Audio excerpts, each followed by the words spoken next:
Good afternoon.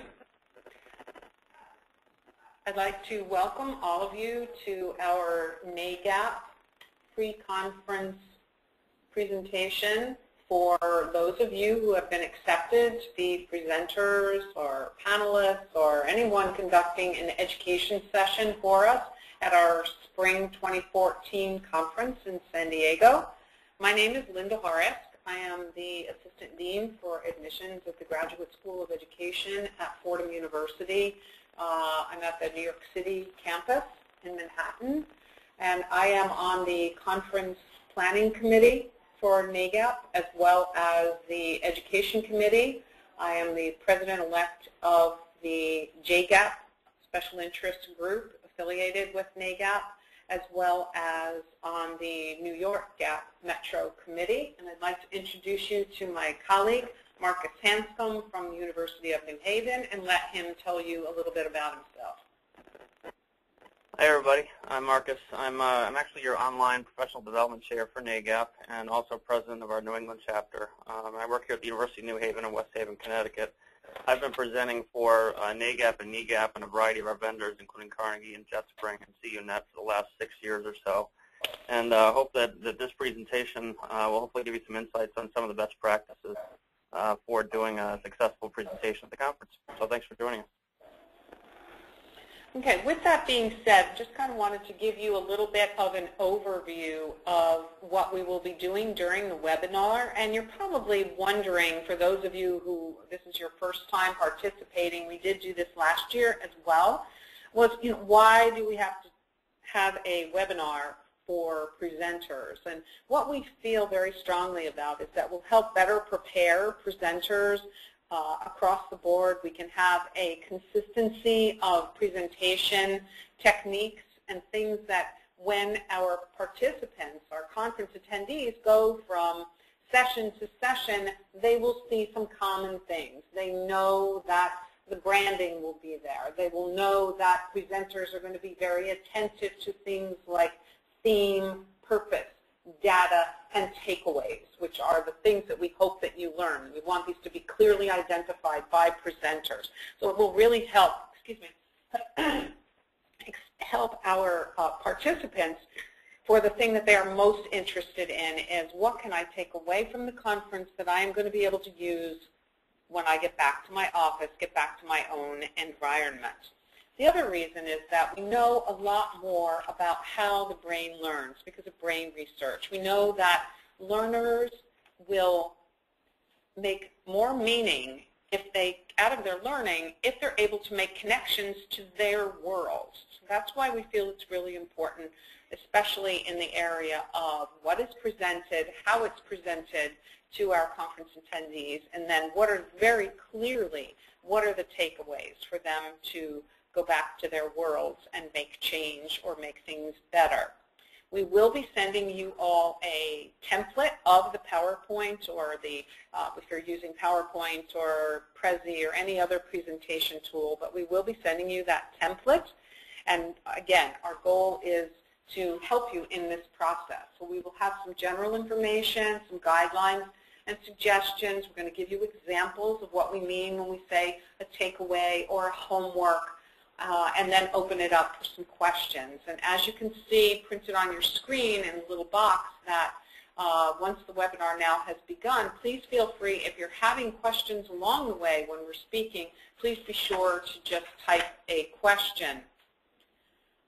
Okay, Marcus and I will be sharing the presentation. We will show you exactly what some of the sample slides will look like that you'll have in your presentation. And keep in mind a few things about your presentation locations. What are they going to look like? You're going to have about a 1 hour time slot. A couple of the conference rooms, session rooms, are small. They'll hold about 50 people. Most rooms, you have to figure, are going to be holding at least 80 to 120 seats, set up lecture style. So although I was just mentioning what we know about how learners learn best. Obviously, lecture-style environments aren't the best, but it's what we have at conference sites, and so that's what we have to live with. We do have a few of you might be doing 2-hour sessions, so our advice to you would be to allow some interactivity during that 2-hour block. And then as far as handouts are concerned, you can bring your own. You can email them later to the people who attended your particular session, or you can always print because there is a business center at the hotel. Okay? And now Marcus has the next slide of information for you. All right, so Linda mentioned that we will be emailing out the PowerPoint template to you. If you remember, for those of you who presented last year, we had a rather bland PowerPoint template. This year, now that we have a brand new website for NAGAP, which we're very excited about, we have some new colors and things that we can introduce, so we're pleased with that. So that what you're seeing here on the screen with the red and the blue with the whitish background, that's going to be one of the templates that you have an option of, and then the other will have a gray background to match what you see on our website as well. So we'll be sending out 2 options for you, and it'll be up to you if you wish to use one or the other. So please feel free to use those at your leisure. And we made sure we included things like font stylings and things in the master template, so please try to keep those consistent.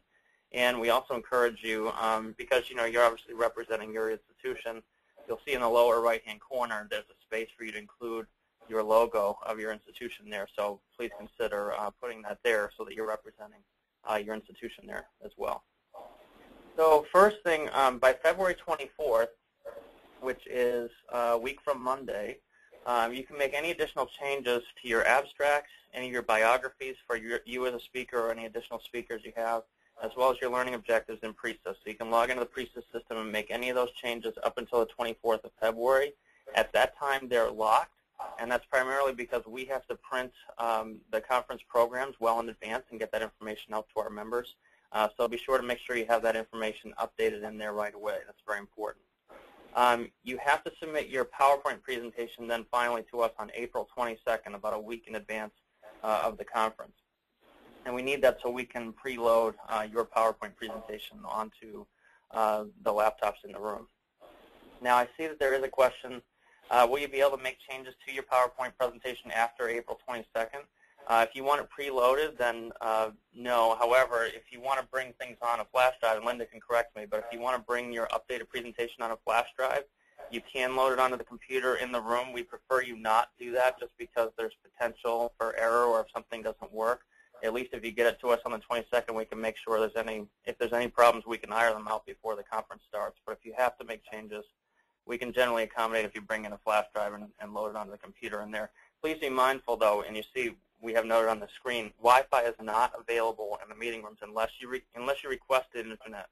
So if you like me would load your presentation onto say Dropbox or a cloud drive or something, you would not have access to that if you needed to update your presentation. So if you make any updates after the 22nd, please bring them in on a flash drive, and we'll do the best we can to accommodate you. There's only so many IT folks around that can help you get that loaded as well, so keep that in mind. So Linda, do you want to add anything to that?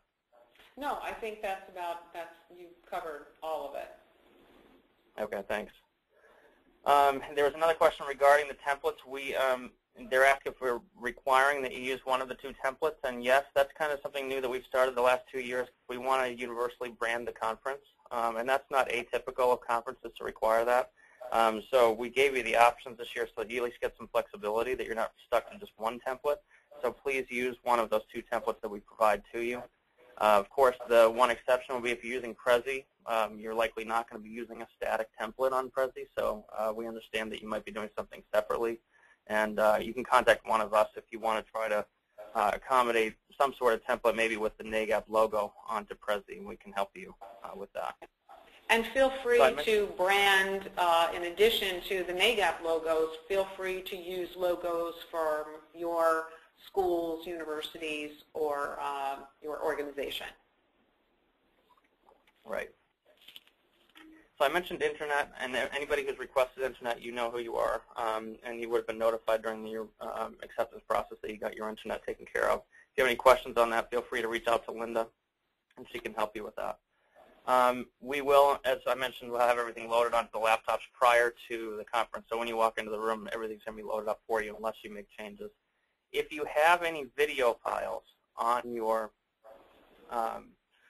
on your presentation, then be sure to make sure that you bring those on your flash drive, and we'll load those onto the computer. They have to be loaded natively on the computer in order for them to play during your presentation, unless you're going to be using, say, a YouTube link, which then, of course, you have to have internet. So just be sure that you're aware of that if you're using any sort of video or any kind of multimedia, because PowerPoint generally does not save those whole files unless you save them specially.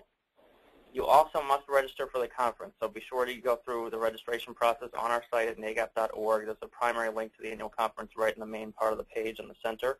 So be sure you register for the conference to attend. The last thing we want is for you to come to present and you're not on the list as a registrant, and you have to pay on site, which is generally more expensive. So make sure you register for the conference as soon as you can. So with that, I'll pass it over to Linda. Okay, I'm sure that you noticed the theme of our conference this year, Managing Change in Graduate Enrollment Management.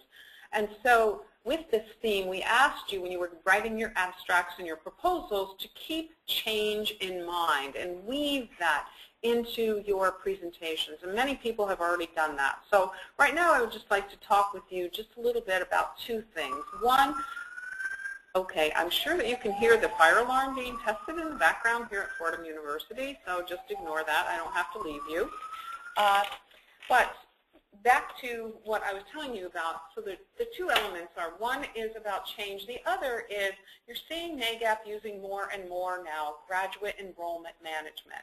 And so historically, when the organization was first formed, most of the people in NAGAP were people who were working in admissions. But as our work experiences are changing, and because of many outside and inside influences within our universities, we are seeing that more people in graduate enrollment have a variety of jobs, even if we don't have specific people assigned to them, but we are working with students throughout the student life cycle. And so NAGAP has changed its focus to graduate enrollment management. That is part of our tagline now as well, and you're going to be hearing a lot about this at our conference with a general session about work that our research committee has been doing. And so I'd like you to kind of keep these two things in mind when you are preparing the real detailed information for your presentations. One change, the other, that you are going to have a variety of people in your audience from different aspects of the student life cycle. And so what does that look like when I'm asking you to weave these themes into your presentation? So when you're talking about change, all right, what are you presenting? Is there anything about it that represents a change that occurred? How did you initiate the change? What process did you use? Whether you were the leader or you were one of the people actually bringing it to fruition. What were some of the challenges that you met? What new ideas were created? And how can these be used by the people in your audience? So you kind of want to be real specific about those kinds of things.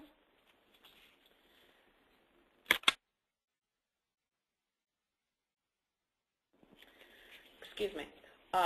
And so we're just hoping that you can do this in your presentation. It doesn't have to be anything that is overly concrete, but just kind of keeping that in mind and bringing mention to it as you're working on your presentations. Marcus?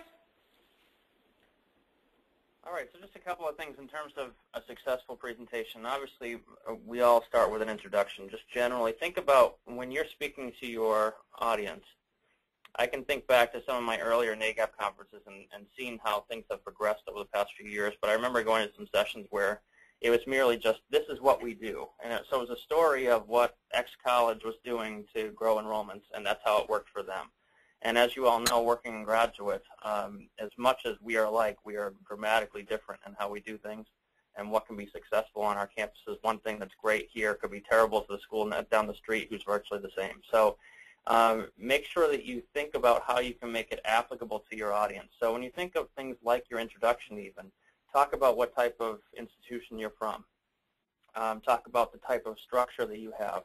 Particularly if you have a graduate enrollment management structure at your campus that a lot of us are starting to adapt, those types of things are very helpful, particularly as more of us are trying to get that kind of set up in our own campuses. So the more we hear other campuses are doing it successfully and talking about change management, the more that we can try to apply those same changes on our campus and apply what you're telling them in your presentation to those same types of processes.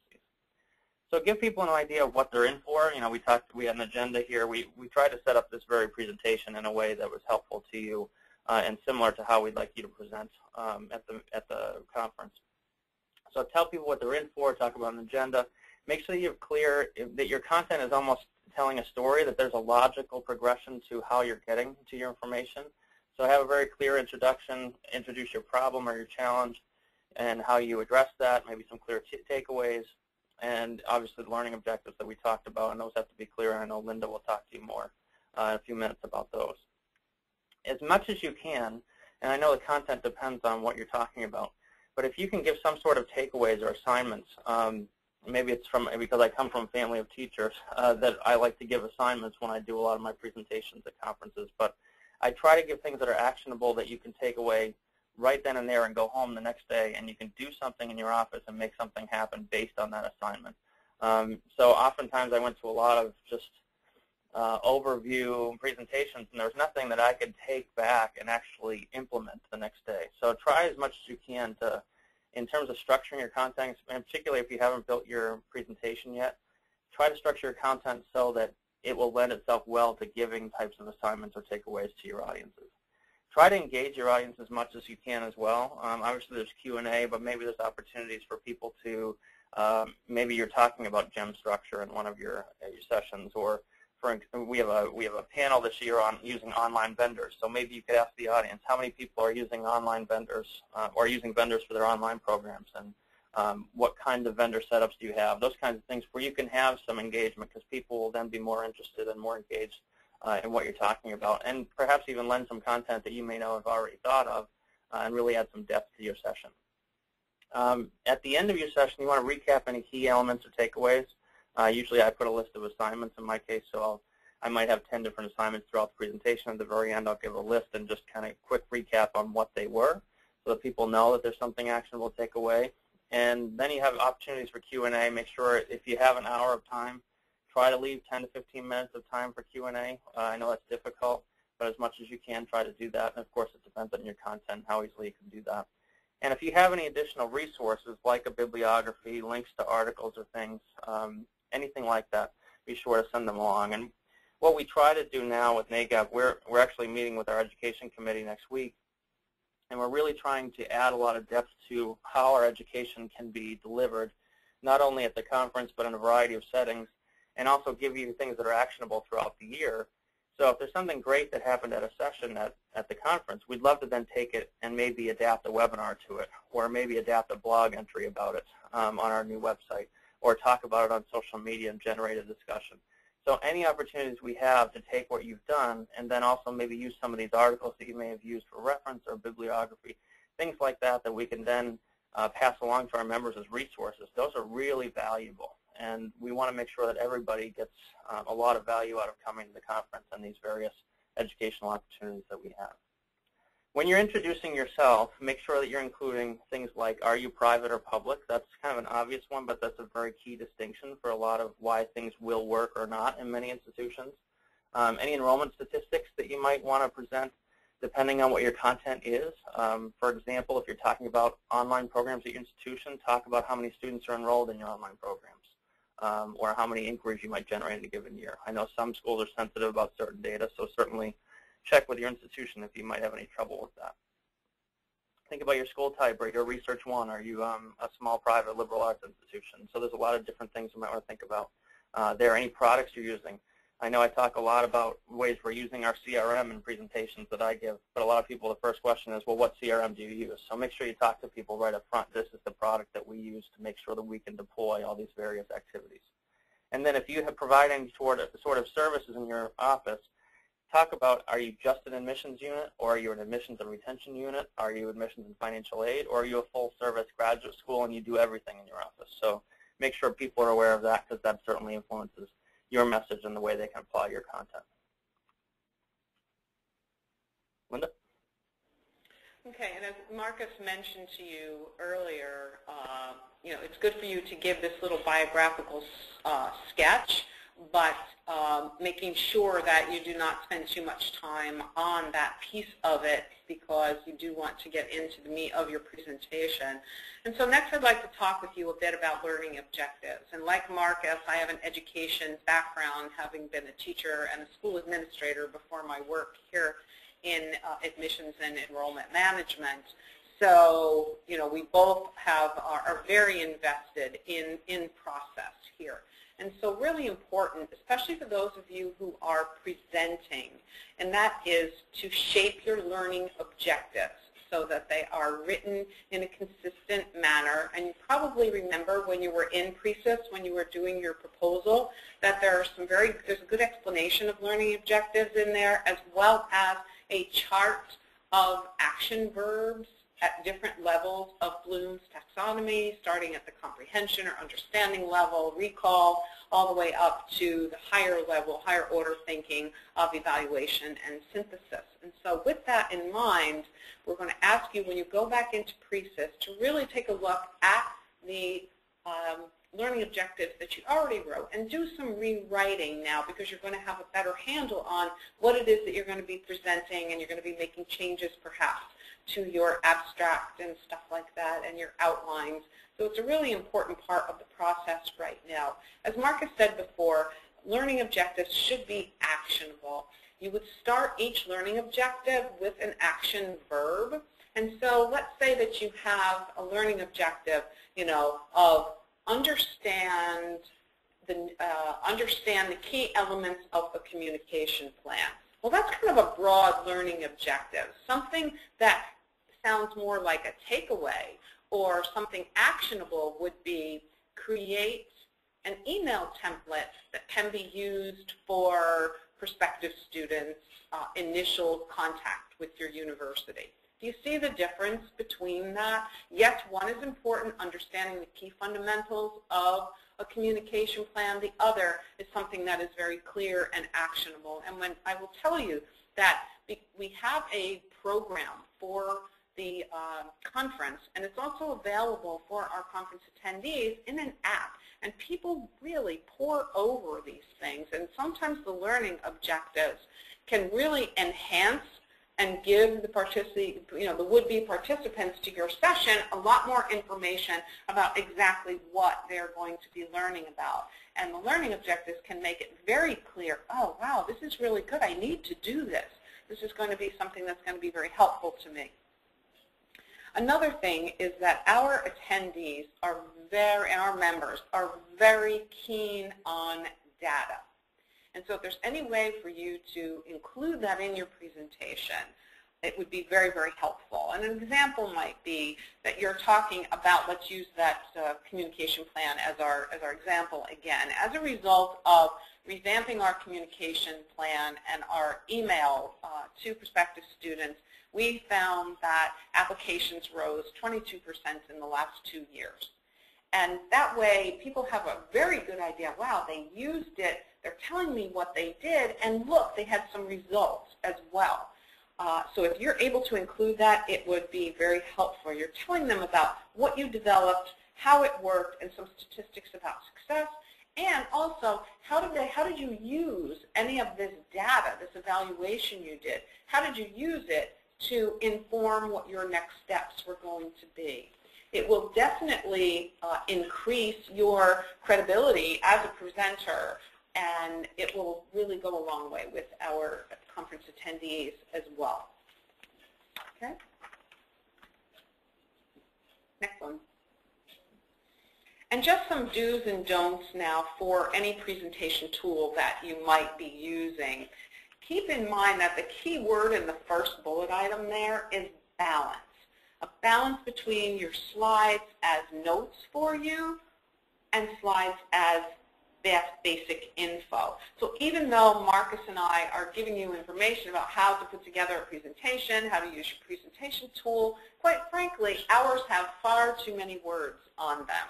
You all probably have already noticed that. But of course, we want to be able to have this available for people it'll be up on the NAGAP YouTube channel, and to have as much information in there as you can. But you're probably not going to do that. You can always upload a copy later on or send it out to your attendees from your particular presentation session with more information on it.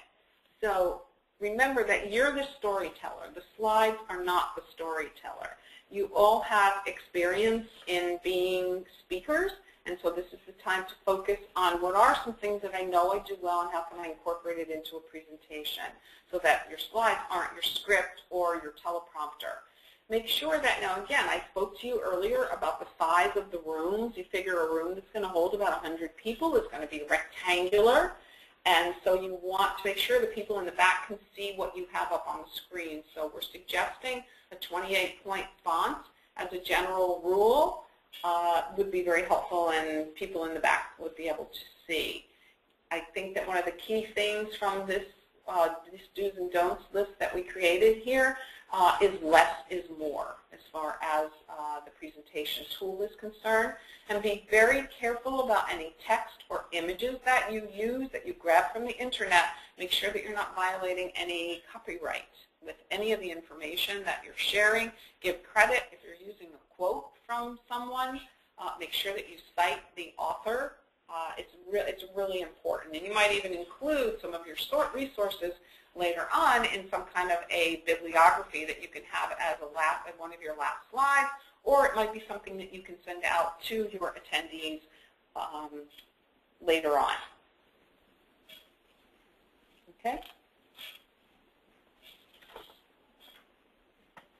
And so this slide is really it'll be part of the template we send you, because this is the slide where you would talk about what are homework assignments or takeaways. So these are very, very important parts of your presentation and the tool as you're creating it, because you're going to be outlining for people. So we created a couple of takeaways based on this presentation today. So for you, it would be integrate images into your presentation tool. Create the presentation based on our guidelines. And remember that your takeaways can also be data-related facts, conclusions, suggestions for them as well, based on your experience and best recommendations for your colleagues. And then after you have your presentation tool, we really suggest that you practice it alone, practice it if you have colleagues in your office, friends, family members, have them, and time yourself also to make sure that you're getting through your content in a time period that allows you enough time to have the Q&A. You might even record your session in some way and then critique your own performance. That might help. And then have somebody edit for you the text that you're typing into your presentation tool, and listen to the feedback that you're getting also, making sure that everything is very, very understandable. Okay? All right, so just a couple of things about, in terms of media that you might be using in your PowerPoint slides. And obviously you don't want to kill everybody with text, death by PowerPoint, as you've probably all heard. But as much as you can, use visuals to aid in what you're doing. Avoid using any images that have small text. If things are hard to read, Linda was talking about there's people that are sitting in the back. Some of these rooms are formatted so that they're relatively narrow, but they're long, so people are sitting far away and have trouble reading anything. Especially if it's something relevant, make sure that you use images that have text that's readable. If you can, use animations within PowerPoint or Prezi if you're using a Prezi session to zoom in on what you're trying to show, and I'll give you a couple of examples in the next slides. So just being mindful of the audience where they are. And think about contrast, too. Yes, you can tell with this presentation we've got a white background with black text. Generally, if you have dark background, I use white text. That's usually how I do things. But the higher the contrast, the better, so that people can see it. If things are relatively close in contrast, it's not very helpful to the audience. Use things that are obviously relevant to your content. A lot of people, I've heard mixed reviews about clip art. But generally, people frown upon using clip art in PowerPoints unless it's truly enhancing your message. So I generally try to tell people to avoid it if you can. But if it's something that's going to enhance them, certainly consider using it if you'd like. Avoid things that might not be politically correct. Be mindful of your audience. Your audience could be all over the map as far as their political interests and things that may offend your audience. So make sure that you're thinking about that. things that could be gender differences, sexual orientation, political differences, cultural differences, things like that. Anything that you can avoid where you might touch a nerve with people, we definitely encourage you to stay away from. If your image itself at 100% size and resolution, and you all know what this is, like if you're on a website and you see a tiny image and then you right-click on it, you can view the image. And if you try to zoom in on it past 100%, you can tell it gets granular, it's hard to read, it gets blurry. So if your image at 100% resolution, when it's clear, does not fill at least a quarter of your slide, don't use it. Because then people can't see it, and then your tendency is to think, well, if I blow it up, then people can see it, but then it's blurry and it doesn't help your session. So try to keep things sharp and looking appropriate and professional, and if it doesn't fill that quarter slide, get a bigger photo. If you need to add attribution as appropriate, you know, I'm a journalist by background, and attribution was something that was hit in our head all the time, and things like this, I mean, granted, we're not selling these presentations, we're not making any kind of money off of them, but still it's best practice to add appropriate attribution for anything that you've taken from somewhere. So if there's a Chronicle article and you pull out a photo from there, put a tiny little message underneath it.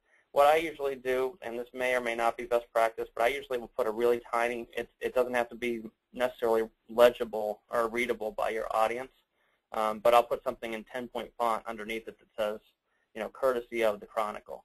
Just so it's in the presentation, it's written there, it's clear that it's come from somewhere else, and so that way if there's ever any question, we have it written into the presentation later on. It doesn't have to be in 50-point font that the entire audience can see, but just make sure that you have something there if you've taken it from somewhere else.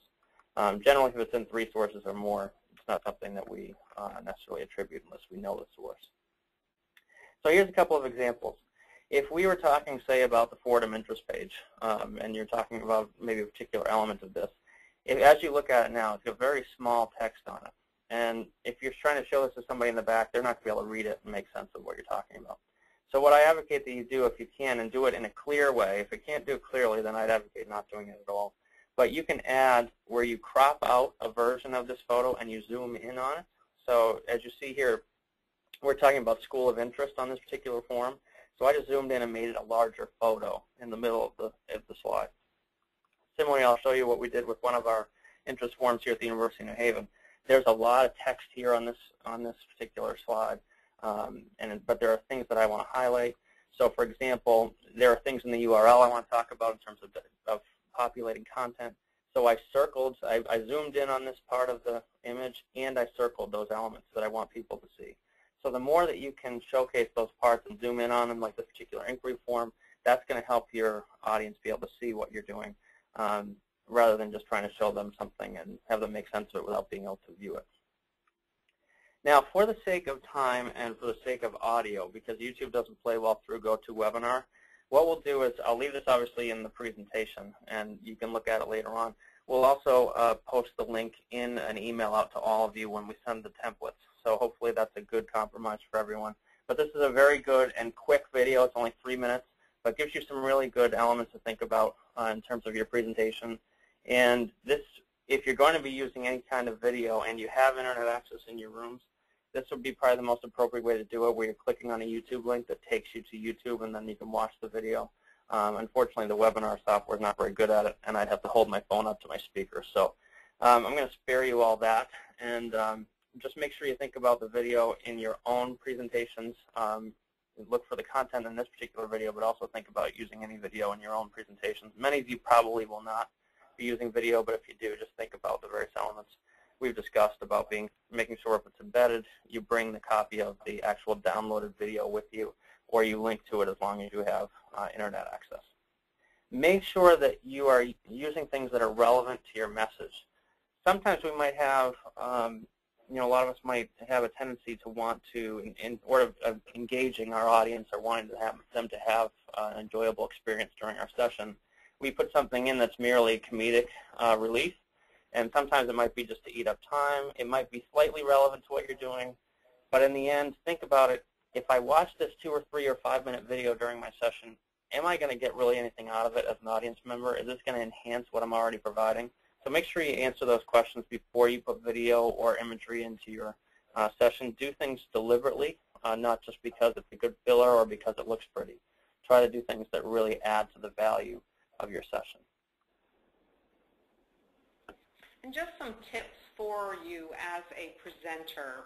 We keep using the word engage. Engage your audience. Engage your audience, yes, and be engaging yourself. And how can you do that? So here are some things that we came up with. You know, it's very important. You know that most of the message that we deliver as human communicators is more about body language, tone of voice, rather than actually sometimes some of the words that we are using. So it's real important to maintain eye contact. And if you have, you know, any kind of stage fright or anything, you can, you know, easily overcome that by really looking at the people in your audience. You're going to be familiar enough with what you're presenting. It's not that you're going out and doing brand new research as we did when we were in college and then presenting on it. You have a great familiarity with this. You are experts in the field, and you're going to be telling stories of things that you've led, things you've participated in, and things that you have experienced. So that level of comfort is going to add to your comfort as well. And of course, your experiences in the world of graduate enrollment management, you're always speaking to groups of varying sizes, so you're going to draw from that toolkit about what works best.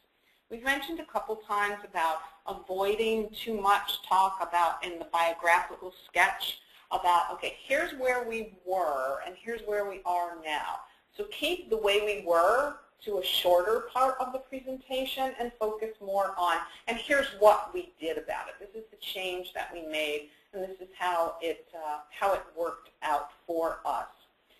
It's a good idea to, as Marcus said earlier, ask some questions in the beginning so you get an idea about who your audience is. And that will help to shape some of the things you're going to actually kind of be editing on your feet, so to speak, and modifying perhaps some of the things that you were going to be talking about based on the audience that you have in front of you. If any of you have rooms with internet, you can look at some of the online polling types of tools. You can ask your questions, and then people would respond on their mobile devices, and they would go right up on the screen in graph forms or something like that. That can be very, very powerful because people have something right there in front of them. Your questions, obviously, that you're asking should connect to your topic. You can ask questions like, well, what would you do if, and have it based on something that you just talked about. It's a good idea also to really allow time for lots of interaction, discussion, and question and answer, because people in your group, they're going to learn from one another also.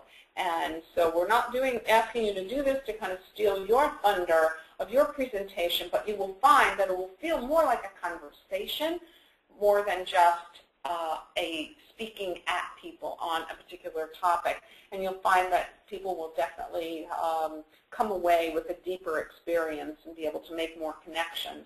A good idea to have some kind of a summary at the end, and it doesn't have to necessarily be 4 more slides of, and here's what we covered in summary during this presentation, but ask people, check for understanding. Right now, I would like 5 examples of the most important things that you learned today. All right, let me hear them. All right, what can you do with what you've learned? Give me an example of what you can take away from this. What did you learn, and what can you feel that you can use most readily? What kinds of support would you need to start an initiative in order to do what you've learned today? That's a really helpful question to people. It might include things like, wow, I would need the support of the dean, or I would have to work with the faculty on that. This has budgetary implications. So stimulating that kind of conversation can be very important for your attendees as well. Okay? Now, your support system. You're not in this alone as a presenter, or even if you have colleagues that you are presenting with. Please know that NAGAP provides for you other NAGAP members as moderators and recorders. They do go through a training prior to working with you.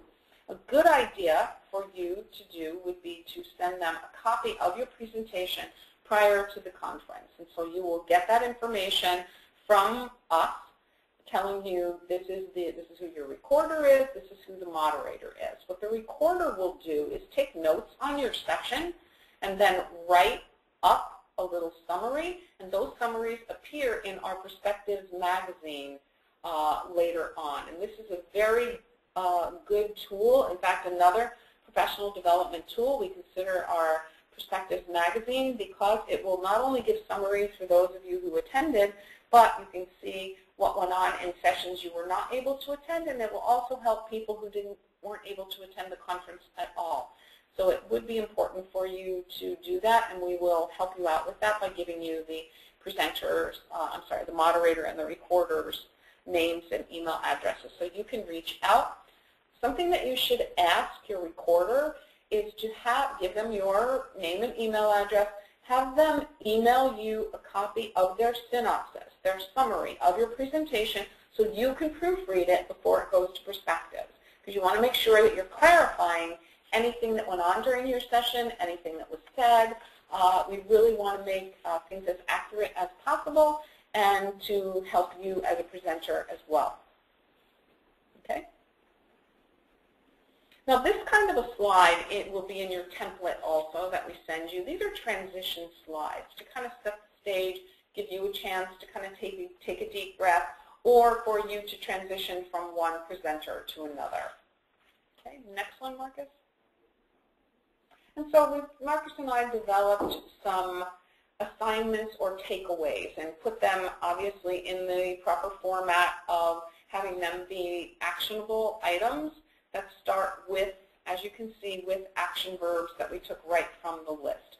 So you can just take a look at some of these and see what we're talking about. So review Google Analytics report to determine next steps for your recruiting plan. That's very concrete. It gives your attendees a very clear picture of what would be a next step for them. Conduct a SWOT analysis of services you provide for graduate students.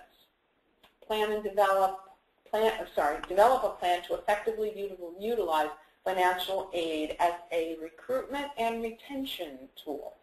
So people have an idea of what they can do as an assignment or a takeaway. Okay? And just some final thoughts for you as you're wrapping up your presentation. We already talked about asking some of those summation questions. Obviously, you can have a slide that has, key points, but it's always a good idea to ask first. And some maybe you won't even get to use, you won't even need to use the slide that you developed. And you might hear some really interesting things that people gleaned in their perceptions of what it is that they heard and what it is that they saw during your presentations as well. You should really encourage audience members to create alliances and stay connected. And one way that you might be able to do that is as people are coming into your conference session, have a basket or a cup or something and say, okay, could you please, or have a helper. Maybe ask your moderator or your recorder to do this as people are coming in.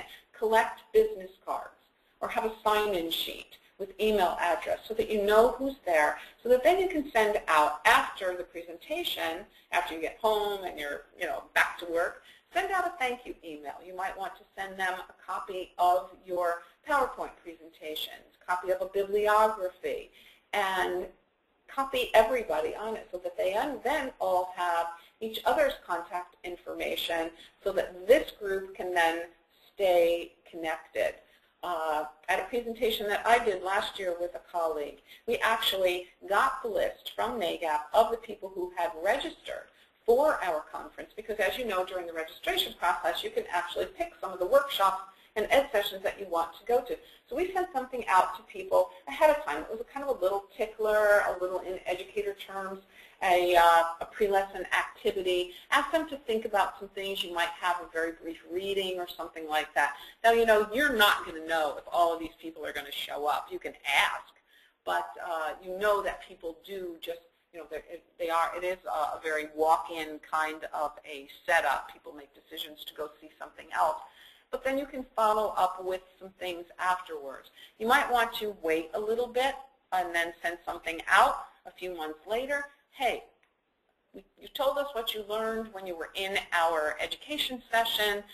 We know that you have done your evaluations of our session, which you will get copies of that. The primary submitter for your proposal will actually get a copy of what the evaluation results are, and your attendees will all do that online.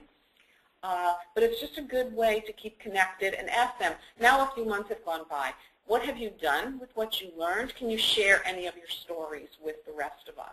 So it's just a way of keeping people connected, and maybe they can keep connected as well through social media, whether it's Facebook or LinkedIn or Twitter, and kind of be able to keep the conversation going about sharing ideas and helping one another. All right, so it's important for us all to remember, I mean, we're not all teachers, obviously, but remember that we're working in education. So make sure that you're sharing relevant information, theories, and data where appropriate.